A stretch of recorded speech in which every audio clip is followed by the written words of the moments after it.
Welcome to Find Myself Free, the podcast. I'm Ellie Young, alcohol-free life coach, mom, and athlete. I'm dedicated to helping others change their relationship to alcohol by sharing my journey of transformation. Fascinated by my own capacity for change after decades of gray area drinking, I'm passionate about sharing what I've learned from neuroscience and positive psychology to help you break free from the drinking cycle and unlock your true potential. Hear my personal stories of triumph and struggle as I navigate raising two boys, finding myself after 40, building a business, and doing it all alcohol free. From women's health and cycle syncing to fasting and biohacking, this podcast is your roadmap to a healthier, purpose filled life that starts with changing your relationship to alcohol. It's time to embrace change, find balance, and create the life you were meant for. Welcome to Find Myself Free. Hi, if you're new to my podcast, welcome. I am so glad you're here. And before we get to the show, I wanted to personally invite you to get my free hormone balancing checklist. After getting alcohol free, I found cycle syncing or living in alignment with your hormones. I found this to be a North Star in my healing as it put me back in touch with my body and brain and allowed me to feel better in my 40s than I ever did in my 30s. March is Women's History Month, and as a woman who wants to empower other women to go alcohol free, balance their hormones, and heal years of cellular damage, I created this free resource to share the top strategies I've learned over the last 3 years. So go to findmyselffree.com and get your free copy today. Also, I wanted to personally invite you into my Brave course. This is for health ambitious women. You're doing it all, but you are still rewarding yourself with booze. I get it. That was me too. But now you're ready to buck the status quo by cutting alcohol because something is telling you you were meant for more.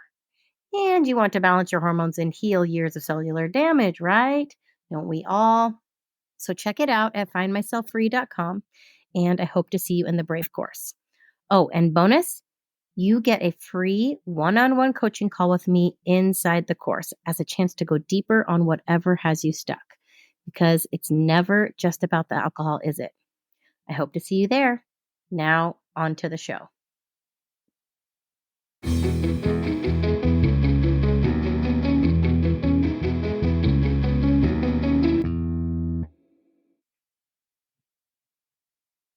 Hey, everybody. I am going live today while I'm recording my podcast. And so, welcome back to Find Myself Free, the podcast. I'm so happy to have you guys here. So, today's topic is all about fear and how much fear can be holding you back in approaching a change so big as cutting alcohol out of your life. So this is something that held me back for a really, really long time. And I recognize it now because I'm so much more comfortable doing things that scare me now. I recognize that when I'm approaching fear, it usually means it's something I should do. It usually means that there's a change that I am kind of coming up against, that I'm kind of on the edge of. And there's like a cognitive dissonance about it. Like I want this thing for myself, but I'm afraid. And usually that fear is keeping me complacent. It's keeping me kind of stuck in my comfort zone, afraid of what I'm giving up in order to kind of pursue this thing. And so I see this all the time with my clients.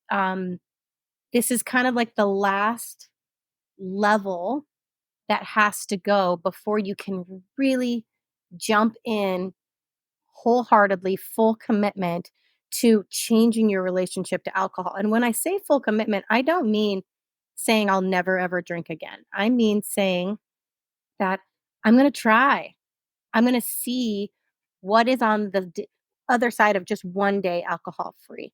And I'm going to start questioning the things that are keeping me stuck in a drinking cycle. And nobody goes into this saying, I'll never drink again. I definitely didn't go into it. I just knew on some level that what I wanted for myself, this person that I knew I could be, I wasn't living that way. I wasn't showing up that way. And so that sort of cognitive dissonance, that scared me. I was afraid of like, so what does it actually mean to show up and be this person, to live the as the person I want to be. And it's not the fear is what was keeping me stuck. And to double down and actually say, okay, what is really holding me back? And to say, I'm just going to start living like the person I want to be today and embrace that fear. And you find out that like that discomfort that lives inside the fear, it is it's where the change lives. All change is going to live outside of your comfort zone. And so I want you to kind of get excited about something that scares you. Something, yes, confronting your relationship with alcohol feels so, so scary, but that fear is a sign that you should follow it because it means you are starting to get outside of your comfort zone. It means you are starting to approach the edge of your comfort zone and that the change you're looking for, this alignment, this person that you know you can be, it's really just on the other side of that fear. And I say that faith lives on the other side of that fear. And I don't mean that in like a religious sense. I mean the faith that the belief that you can do this, that you can actually be successful in this type of change, that lives just on the other side of the fear. You can't actually have one without the other. If you're not afraid, that means you're not on the edge of anything. That means you're not pursuing any type of change. You're not getting outside of your comfort zone, right? There's a very, very, very thin line between being courageous and being comfortable.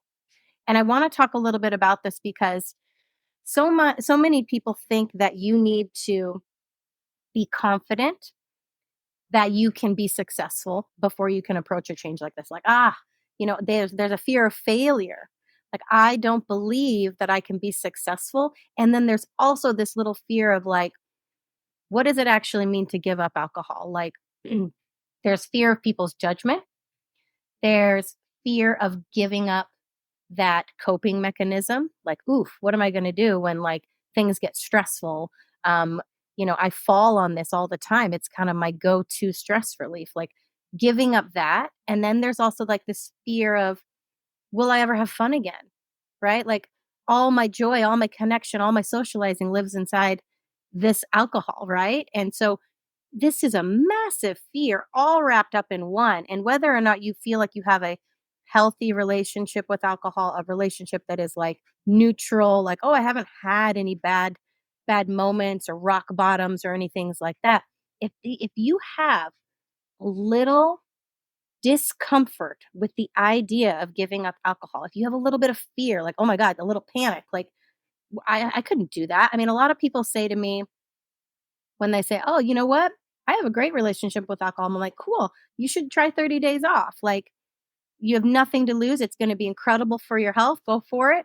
But if that they say, "Oh, no, I couldn't do that. I don't want to do that. I don't need to do that," because they keep thinking that only people that have a problem need to change or only people that, you know, have some sort of unhealthy relationship have to change. But really, when you confront the idea of 30 days alcohol free, if that scares you, that probably means you should do it. That probably means you are butting up against the edge of your comfort zone. And if you think that, like, but I need alcohol to enjoy myself this month, I have this event coming up and I need alcohol to relax. Oh, my connection is not good. Sorry, I lost my connection there for a second. I need alcohol to relax. I need alcohol to enjoy myself. I mean, my little sister all the time, I try to challenge her. And she wholeheartedly thinks she's got a great relationship with alcohol. She's like, there's just certain occasions I want to drink, and I really enjoy it, and I love the taste of wine. I love pairing it with food, and I love spending time with my girlfriends and all these things. She's um she has a long-term boyfriend but no kids. So sometimes I think that like she hasn't approached alcohol with the same level of like a coping mechanism that I did once I became a mother. I think it's all subconscious. You don't know you're doing it when it starts, but like that relief that you feel at the end of the day, you look forward to that glass of wine or that cocktail at the end of the night, and um, that it becomes secretly and silently this kind of coping mechanism. And it becomes like the one thing you're looking forward to when things get really, really tough in motherhood. It just is. Um, and so I always tell her, like, yeah, I don't think you have that. She's like, yeah, I don't drink when I feel bad. I don't drink when I'm stressed, or I don't drink like, she's like, I just fully do it socially. And when people assume that that relationship with alcohol is then totally okay, you can drink as much as you want as long as it's coming from a happy place. You can drink, and that's just not true, right? A poison is a poison across the board for whatever your reason you're using it, and it's still causing cancer, and it's still going to wreak havoc on your mental health and wreak havoc on your gut health and your hormonal health. Like literally every system in your body, it's going to mess up. And so this I get back to the fear when I tell my little sister, like, let's try and take a month off. She's like, well, I couldn't. I have this work event and I have that and I have that. And I'm like, why are you so afraid to try those things alcohol free? Why is it so necessary? And so when you feel that fear, and when you need to be really honest with yourself, and start to question it and go, why is this so scary to me? What is it that I think alcohol is doing for me that I can't give up in this situation? And at the end of the day, no matter the reason you're drinking, whether it's for a sad reason or whether it's for a total like social, I want to celebrate and have a good time reason. There's a big spectrum of like reasons in there, right? At the end of the day, drinking alcohol is a comfort seeking ritual. Now, I believe I first heard this on James Clear, Atomic Habits. So forgive me if I'm not quoting that correctly, but this is where I think I heard that first, but I've heard other people say it now. A comfort seeking ritual. So, no matter what you're trying to do with the alcohol, whether it's conscious or subconscious, we are often trying to just change our state.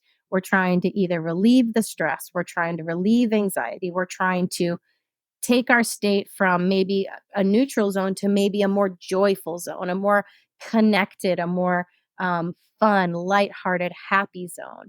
We are using this to basically treat our state and to try and take it to another state.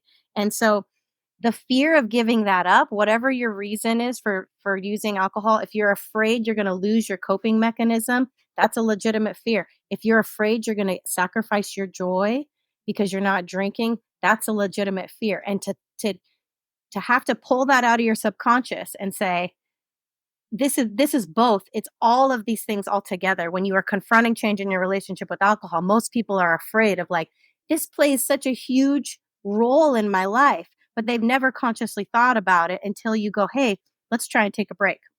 Let's try and take a break for a week. Let's try and take a break for 3 days. When I first started, I couldn't even get 3 days. Like I finally did, but it was like monumentally hard. I think I had toddlers at the time when I first tried to take a 3-day break, and we went really extreme. My husband and I, we were like, we're gonna not drink for 3 days, but we did it in the form of like a cleanse. We did some sort of shakes and vitamins and supplements. So we kind of went really hard, but it wasn't, hey, I'm cutting out alcohol here. It was actually like, I'm doing a cleanse. And that sounds so much more less scary because you're not coming right up the alcohol relationship. You're not saying, I need to cut alcohol out of my life.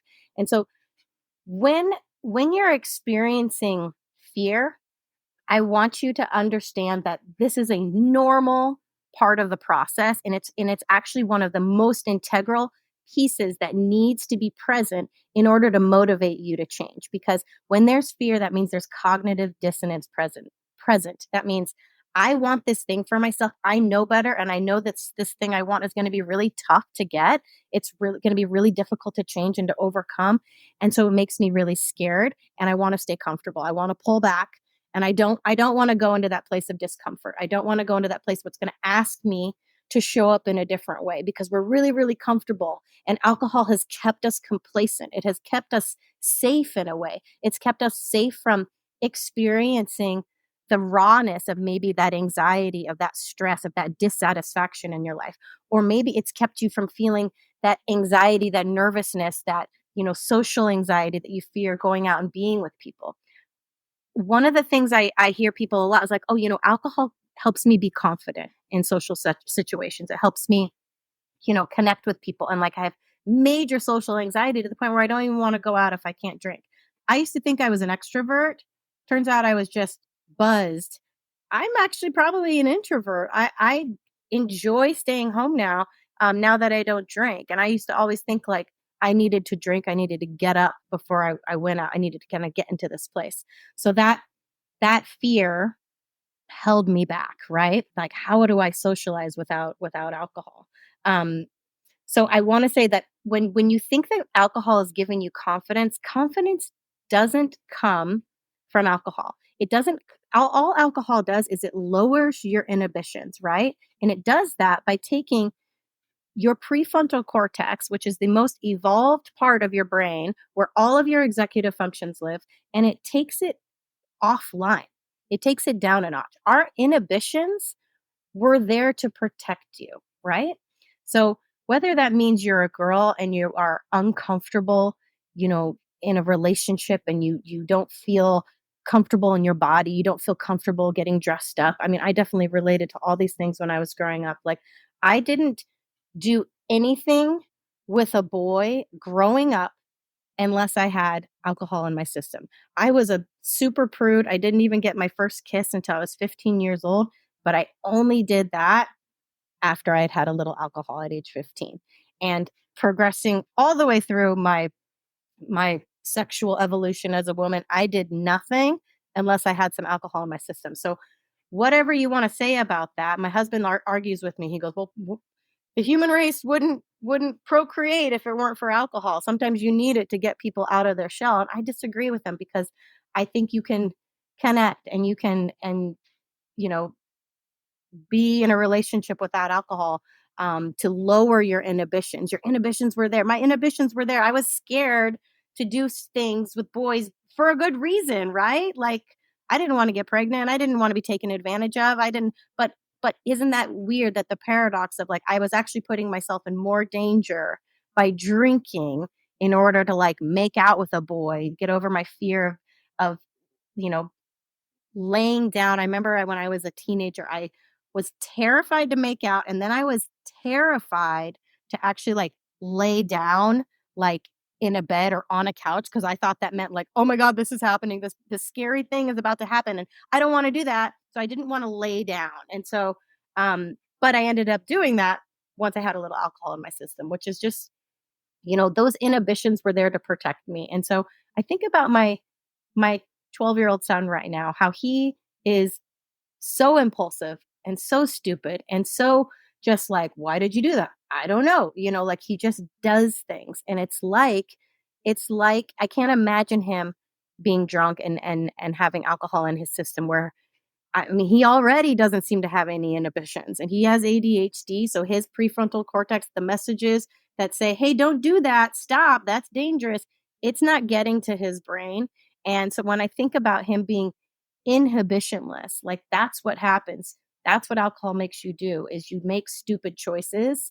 And that is not confidence. Having the ability to not be afraid of making a stupid choice, that is not confidence. Confidence comes from it's actually a process. Confidence comes from first committing to something, then you build courage by continuing to show up even when you're messing up at it, continuing to show up, and then eventually you become more capable, and that's where confidence comes. It's a process. And that is what I think people mistake. They are like, I am too afraid to try and change my relationship with alcohol because I'm afraid I'm going to fail. I'm afraid I'm going to lose my coping mechanism. I'm afraid that I'm going to lose my connection, my ability to enjoy my life and be social. And then they're like, and I'm not confident.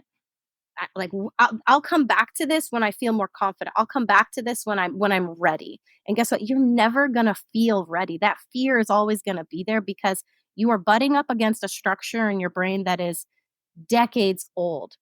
All of the conditioning that has been done around alcohol in your brain is telling you it is okay to drink. There is a safe zone of drinking that you can do. You just have to thread the needle. And if you can't thread the needle, then something's wrong with you. But keep trying to thread the needle. Keep trying to moderate.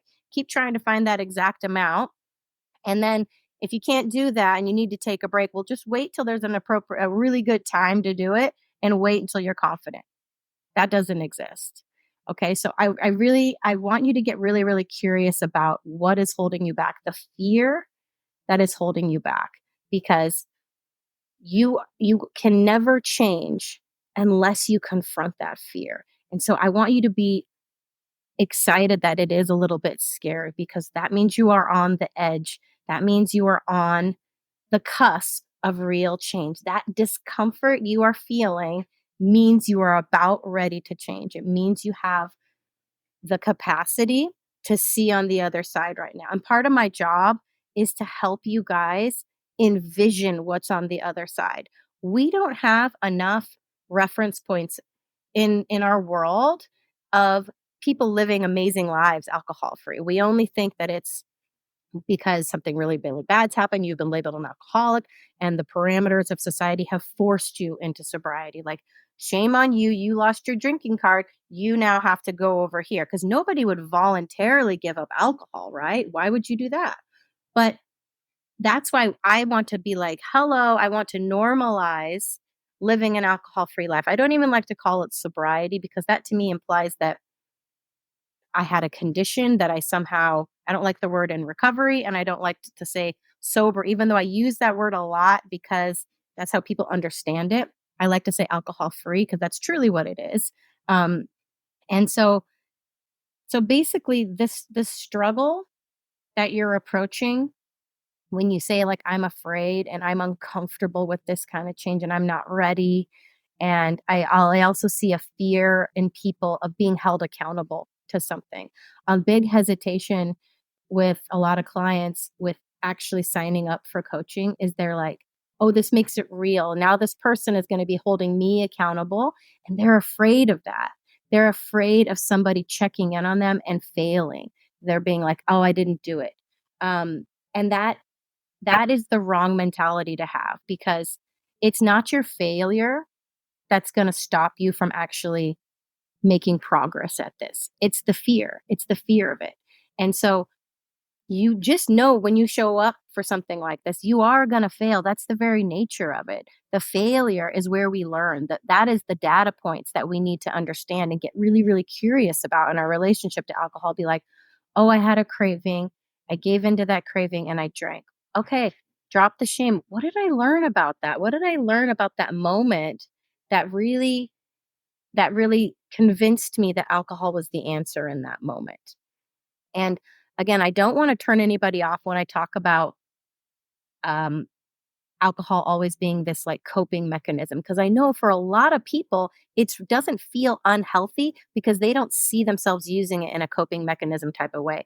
They only see themselves socializing and enjoying it and going out, and it's all celebratory and it's all just like part of this, fun world. But the fear that you have that you're going to sacrifice that joy because you're not drinking, challenge that thought. Okay. Is it true you can't live a joyful life? Is it true that you can't connect without alcohol? Just that very nature. Think about what a small sliver of life you're allowing for yourself by saying, I can only enjoy myself if I'm drinking alcohol. Like that once you crack that belief and you challenge it, and then you actually have to go prove it to yourself. You can listen to me all day long and I could say, it's amazing. You don't need alcohol to have fun. It's amazing. You can go out there. You're going to feel so much more. Your brain's going to be so turned on and like so alive, and you're going to be able to feel with all five of your senses. You can hear me all day until you go out and prove that to yourself, until you acquire that wisdom. And the difference between wisdom is like, you can hear what I'm giving you. This is knowledge. This is information. You can like hear it, but until you go and apply it and have lived it and have learned from it, then it becomes that's wisdom. And so that is how you have to overcome these fears, is you have to go out and try it. And what is the absolute worst that can happen? I talk to my son about this all the time with his fear right now. So he has to try out for junior guards, which is a lifeguard kind of beach program that all the kids do here at the beach. It's kind of like it's their rite of passage. It allows them to be down at the beach alone and learn how to swim in the ocean. So at 10 years old, you have to go take the swim test. You have to be able to swim. I forget the distance, but it's like down and back in a pool. in under a minute 50. And he knows how to swim, but it is challenging. It's just challenging enough where you have to train, you have to get pool time, you actually have to push, push, push. And he plays all these other sports, but swimming is a whole nother uh endurance muscle and a whole nother breathing kind of conditioning muscle. And he's struggling, right? It's tough. And he's really afraid. He's really afraid he's not going to pass this test. And I keep telling him, okay, so what is the worst that happens? Okay, so say you don't pass, say you miss it. Okay. Turns out they let you try again. Okay, if you're within 10 seconds of the time, they let you try again. And if you don't pass that time, then they let you go and do another test at another location. And so I want to say there's 4 or 5 different testing locations throughout the next month and a half. So if he doesn't make one, he's got another week to go to a different one and another week. So we can keep training, keep training, keep training. And so I was like, okay, so the worst thing that could happen is you don't make the first time, and then you get to go back and try again, and then try again and try again. And so that is the exact thing that happens when you are attempting an alcohol-free life. And again, you don't need to go into this saying, I'm never going to drink again, but you could just might set a goal for yourself, like, I'm not going to drink for this week.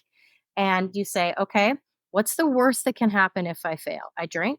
Well, I'm already drinking all the time. Okay, so that's no different. What's the best thing that can happen? You actually make it. And you actually prove to yourself, whoa, I did that. And I start living my life in a completely different way because I'm not relying on alcohol to meet every single one of my needs. At the end of the day, because drinking is a comfort seeking ritual, you start to uncover every myriad of reasons that you were using it. And it ends up being a lot. It's not just a couple little slivers of life. It is everywhere. It is just like this blanket. I mean, if you're in the work world and you try to go entertain with clients and you realize, oh my gosh, alcohol is used at every single turn of business. Alcohol is used at every single turn of celebrations, of sporting events, of kids' birthdays, like you name it. You are going to be confronted with it. So every reason that you have to drink is going to come up and it's going to feel uncomfortable. And that discomfort is the moment of growth. And we can't be afraid of that discomfort. What is the worst that can happen? You're going to feel a craving and you're not going to be able to satisfy it. If you're going to hold strong, you're like, ugh, this is uncomfortable. I don't like the sensation. This is something I normally drink to quiet. And then it passes. And you start to recognize that the craving and that fear has no power over you. It's just a passing sensation. It's just a passing moment. And once you get over that and you're going, I thought I needed alcohol to do this thing. And actually, look, I got through it. And now I'm having a completely different experience. Now I'm thinking new thoughts, which is bringing up new emotions, which is allowing me to have a completely different experience. And this is where the biggest unlock for people happens when they start to realize I was literally living in this tiny little sliver of existence where alcohol was everything. I needed alcohol to do all these things. And once you start to break free of that and you get past that fear, get past that discomfort, and you stay in the discomfort long enough to know, oh, this is just a passing sensation. And now I get to overcome it, see what's on the other side. That is such a powerful moment for people when their eyes open, when their world opens up and they start to see everything. They start to just see how much bigger the world can be when you're not relying on a neurotoxin to either comfort you or to try and bring you joy. And then that's where all the growth happens again, because you're like, okay, because I'm not using this to entertain me and to bring me joy, what else can I do? And your brain starts to search and find, and you just start to follow these tiny little threads of joy again. You're like, oh, that's right. I used to really like art. What if I started painting again? What if I started doing tie-dye? What if I started coloring? What if when my kids sit down to do art, I actually sit down and do it with them? It's absolutely endless. And that's why you hear of so many alcohol-free people becoming so inspired that they start businesses, that that they go off and they start following a passion and following a career. A couple of my best friends have been alcohol free, and the stuff that they're doing now is just mind blowing. It's just really, really cool. I have one who's becoming a Reiki master, which is like an energy healer where they like move the energies in your body. She's doing like a crazy retreat in Costa Rica where she's getting certified. I have another friend who is now a kite surfer. She traveled by herself for her 50th birthday to Italy, where she did a kite surfing trip. I mean, it's just like, would they have done that had they still been drinking? Maybe, or maybe not. Or maybe now they have access to their intuition and they're not allowing their fear to hold them back anymore.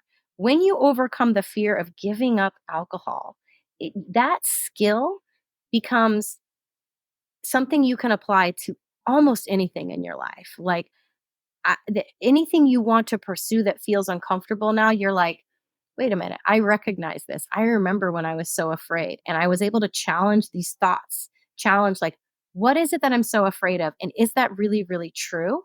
And once you start to recognize it, like, none of it's true. It's just a thought that has some power over you. And when you can debunk it and go challenge it and go, who would I be if I wasn't thinking this thought? If I wasn't afraid, if that thought wasn't true, what would I be capable of? And that's when you free yourself and you're just literally able to pursue anything you want. And you can do it from a place that is so seated in authenticity because you know you're doing this for you. You are no longer clouded by a neurotoxin. You're no longer um, feeling that mental health struggle that comes from wrecking your brain chemistry with alcohol. I can't tell you how many people have freed themselves from anxiety and depression. That thought, like one of my best friends, she has had anxiety and depression her whole life. And then she gave up alcohol at like age 49. And she's like, whoa, I feel better than I've ever felt in my entire life. Like, I just, and that's not for everybody. And that's not to say that medicine isn't important for those that need it, but like that, that possibility that alcohol was really just keeping you down and keeping you stuck when you thought it was helping you. That is just the biggest like trick of alcohol is that we think we need it to get by. We think it's helping us. We think it's giving us confidence. We think it's bringing us joy. And it's 100% doing the opposite in our lives. And waking up to that fact and confronting that fear of what it would mean in your life to give it up is like, that's where it lives. That's where the change lives. And it's okay to be afraid and still show up and do it anyways. Because eventually you start to change. Eventually the fear, you're on the other side of it. You're on the other side of that discomfort and you're like, I'm showing up in a completely different way because I'm no longer beholden to this idea that I needed alcohol to do these things. And that is the most freeing moment. And that is the gift. That is like what I'm so inspired to share with other people. That is why I do what I do. That's why I know I'm living in my purpose right now is I am still so excited about like giving that moment to people and helping them crack it and helping them get there, helping them overcome the fear and challenge it and keep showing up. Because once you do, your life will never, ever be the same again. Alcohol is that big. It is that dominant a force in our lives that once you finally get on the other side of it, boom, the world is yours. Everything that you've ever wanted for yourself is completely possible now. And I want to inspire you and I want to like just keep painting this picture of what is possible for you on the other side of this. All right. I have a heater going and it's blowing my hair up into my face and it's making me tickle, making everything tickle on my face. So, anyways, this was a really fun episode for me because I was doing it live on Instagram. And as always, I'm so grateful for all of you being here and listening in. I wanted to let you know that I have a new free resource that is available. And I haven't even put it on my website. You know what? I'm going to put the link in my bio. It is a new free resource for balancing your hormones. So, one of the best gifts going alcohol free has given me is a new appreciation for intuition with my body and listening to my body. And the biggest kind of like North Star that has helped me in getting back in touch with my body after alcohol has been cycle syncing, which is basically living in rhythm with your hormonal cycle, with your period. And I want to share all of the things that I have recently put together in a little 10-point checklist of like, this is how you start cycle syncing. This is how you start balancing your hormones because alcohol has wreaked havoc on those for a long, long time. And as a woman, we believe that this age, I'm 42, I'm about to be 43, is just all downhill from here and there's nothing you can do about it. Turns out it's all hormonal imbalance and there is something you can do about it. And the very first thing you can do is get alcohol out. Cut it out. Easier said than done, but I've got a program for that. That's called Brave if you want to cut alcohol. If you just want a freebie, that is the top 10 things you can do to balance your hormones today, starting right away. Check that out. I'll put the link in my bio. And that is a really, really helpful guide. And just in time for it's International Women's History Month. So I'm going to be celebrating women all month long. And how do I celebrate women is I want to empower other women with the gift of pursuing an alcohol-free life. And again, perfection is not important here. Progress is what you learn about yourself, the uncovering of what you're going to learn about yourself in this process when you're no longer people pleasing and drinking to cope, when you're no longer self-sacrificing and drinking to cope, when you're no longer relying on alcohol to form false connections and to quiet social anxiety. You grow. You grow in the most profound ways. And after that, you can start healing your brain, healing your body with hormone balancing, biohacking. It's all there for you. And I'm your gal. So thank you so much for being here. As always, I am with you and you got this.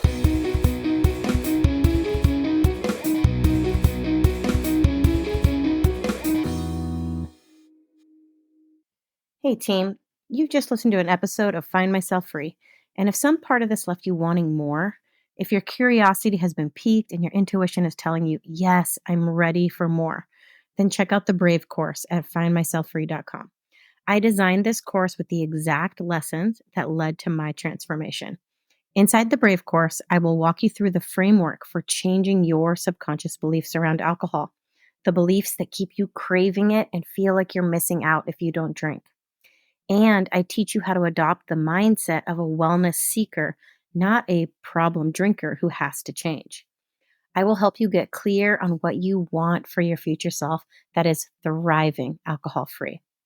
This is the foundation to change your relationship to alcohol and completely level up your health. I hope you join me in the Brave course.